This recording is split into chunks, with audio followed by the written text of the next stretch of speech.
this is my 10th lecture on the business studies, and we were discussing about the second chapter, that is the principle of management. And today we are going to study about the father of the scientific management, who is called the F.W. Taylor. Now, before studying about the scientific management given by the F.W. Taylor, I just want to tell you about the biography of F.W. Taylor. That is, the Frederick Winslow Taylor was born in 1856 in USA. In 1878, he joined Maldives Steel Company as the mechanical engineer and rose to the position of chief engineer.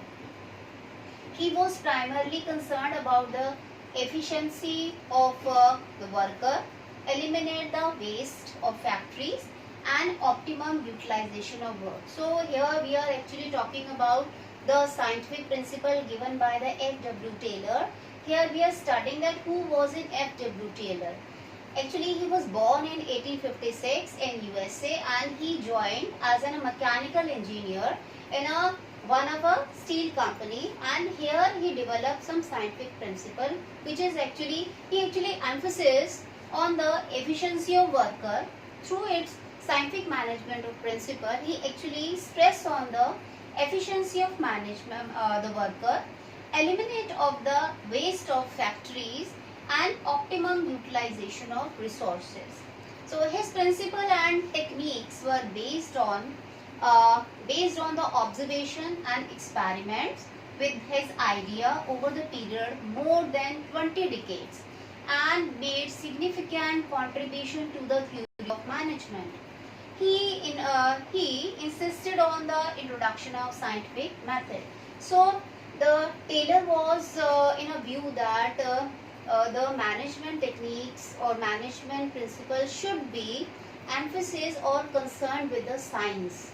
So he emphasizes on the scientific method for allowing and for adopting the principle or adopting and doing the management in the organization. So next is, he thought that by scientifically analyzing work, it would be possible to find out one best way. You know that doing the work, when we do some work, there are so many methods of doing the work, but in all the method there must be a one accurate method. If we follow that, we can minimize the waste, we can improve our efficiency. So he is often a view that by observing and analyze all the method, there should be at least a one method which is the best or a simple, and which is the one best way to do the work. Now, instead of using rule of thumb or trial or error approaches, managers should follow the approach that should be based on the method of science. Defining a problem, it means he is actually stressing on the method of science. He is stressing on the science instead of using rule of thumb. Rule of thumb means who is the boss. The boss is never or you can say the boss is not always be the right person to decide, or by his intuition that he is deciding that this person is good or that person is good just because of his intentions. So, or either the trial or error approach, it is also wrong. Like if you choose somebody randomly, it's not always that that person is right, but we should actually choose the employee according to the science basis. So he is actually stressed on the scientific methods.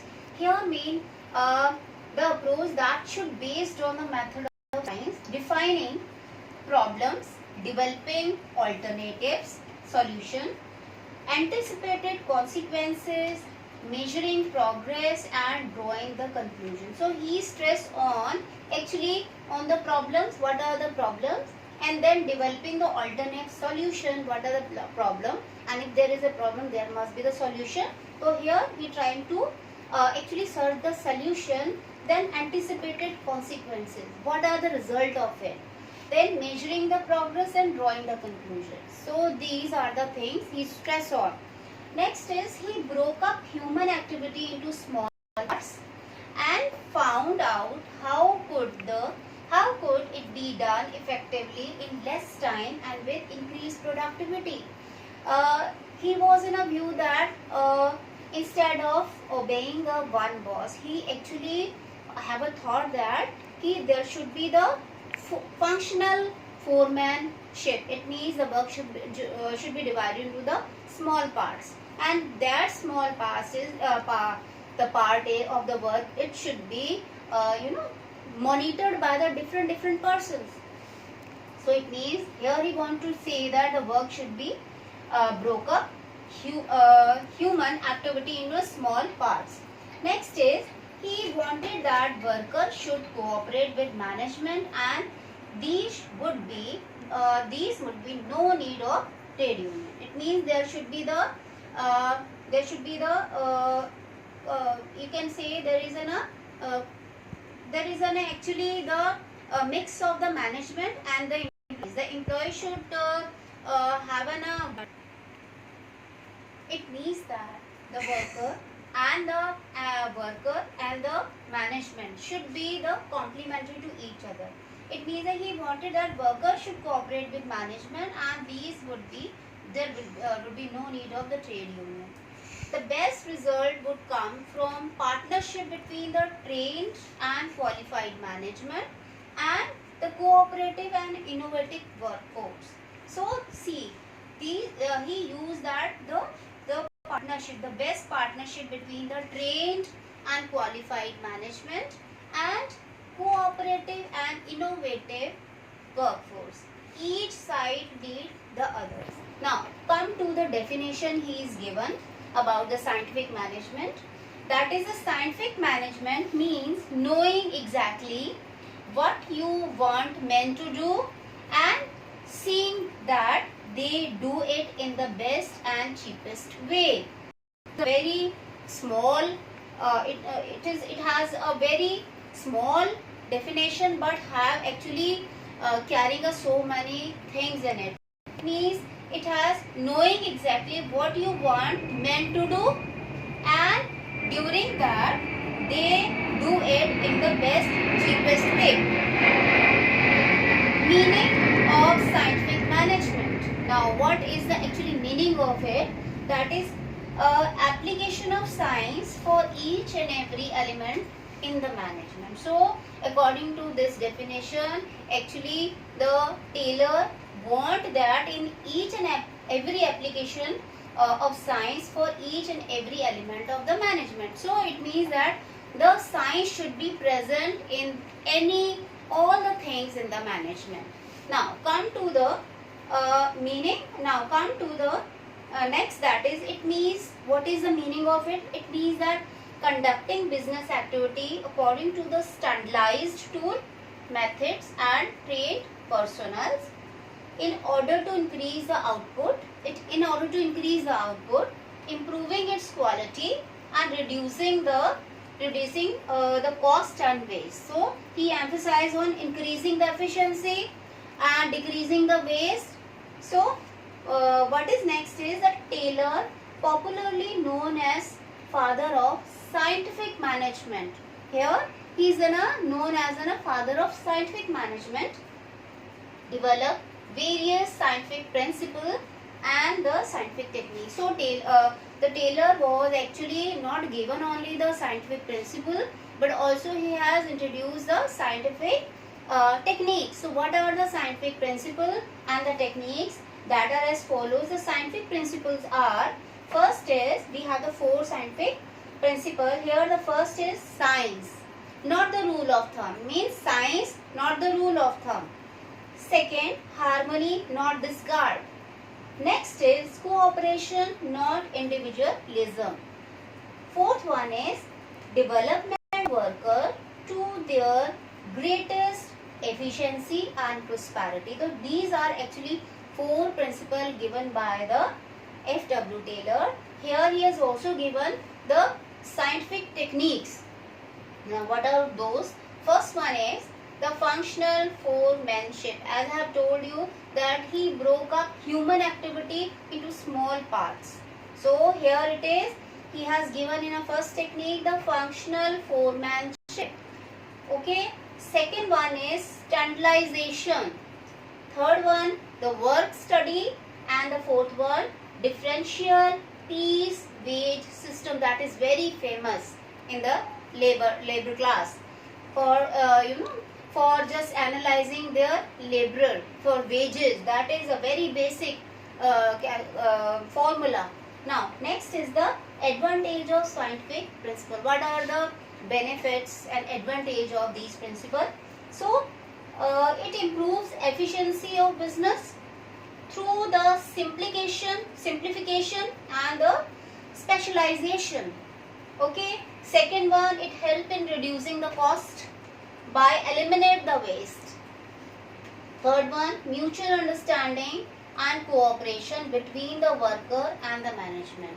So he stress on there should be a good combination, or the worker, employer and employee should be complementary to each other. That's why he stress on mutual understanding and cooperation between the worker and management.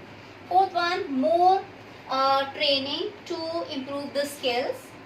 And next is enable worker to earn more with differential piece wage system. I'll tell you later on what is the meaning of the differential piece wage system in explanation of the scientific techniques. Now, what are the similarity of the F.W. Taylor's thoughts with the Fiole's thought? Both are the both have worked for the management theory. So similarities are both emphasis on the maximizing the efficiency of the organization. Both insist of cooperation between the employees and employers. Third one, give more importance to organizational interest over individual interest. And fourth is both suggested division of work for specialization. And the fifth one is both use the basic of research in field of the management studies. Now move to the what are the difference, how they are different in the thoughts. Now if we talk about I have just divided the thoughts of the Taylor and the Fiole. Now see, according to the Taylor, Taylor concerned with the workers' efficiency, whereas the Fiole concerned with the management efficiency. Taylor concerned with the workers' efficiency, where the Fiole concerned with the management efficiency. Next is the Taylor approaches the lower level and the Fiole approaches the highest level.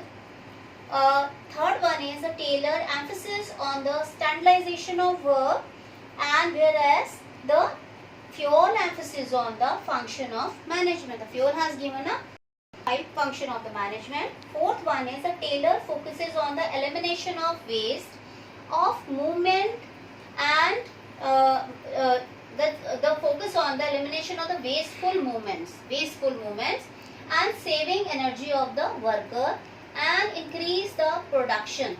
Now where the Fiole is actually he focus on better management. Fifth one is the Taylor develop scientific principle and also scientific technique, whereas the Fiole develop 14 principle of the management. Sixth one is the Taylor called the father of the scientific management, and where the Fiole called the father of journal management. What is the difference else is the Taylor's application on specialized situation. His scientific principle is actually work on the specialized situation, whereas the Fiole's principle, they are called the journal principle, are applicable universally. Next is that the Taylor's, it does not follow unity of command, where there is only one boss you have to follow, because Taylor says actually he believes in the functional foremanship, and whereas the Fiole says he strictly follow the principle that is only one boss for a one employee. So these are actually about the F.W. Taylor's. He has given the scientific principle as well as the techniques of the management, and in a coming lecture I will explain you about the scientific principle and also the scientific technique. Thank you.